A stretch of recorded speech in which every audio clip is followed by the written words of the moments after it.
headlines. I'm Amina Ansari and I will be taking you to the top headlines from the leading newspapers of the country. Let's start with the Times of India. No water, power to Gaza till hostages freed, says Israel. Israel said on Thursday that there would be no pause in its sieges of the Gaza Strip for aid or evacuation until all its hostages were freed, even as the US Secretary of State who is in Israel urged Israel to show restraint even when it is difficult. Next headline is from the Indian Express. India ranks 111th on the Global Hunger Index 2023.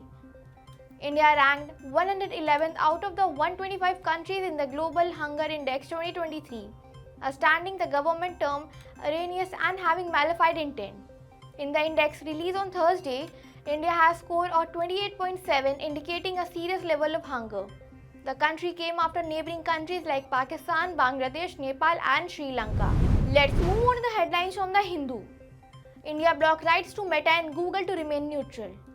In the light of the revelations made by the Washington Post about the alleged role of Facebook, WhatsApp and YouTube for allegedly inciting communal hatred, the India bloc has written a letter to the CEOs of Meta and Google, urging them to ensure that their platform remains neutral ahead of the upcoming Lok Sabha polls, and cautioned them not to allow their platforms to be used wittingly or unwittingly to cause social unrest or distort India's much cherished democratic ideas.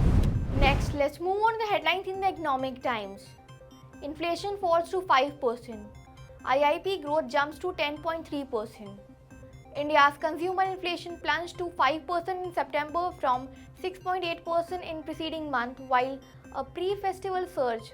Industrial production rose to 14-month high of 10.3% in August, data released on Thursday showed. Let's move on to the headlines from the Telegraph. India dubs Hamas strikes on Israel as terror attacks but reaffirms long-held possession of sovereign Palestine.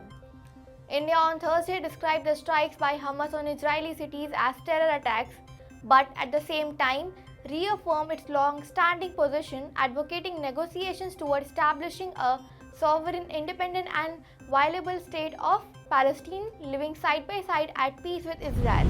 Finally, our last headline is from the Hindustan Times.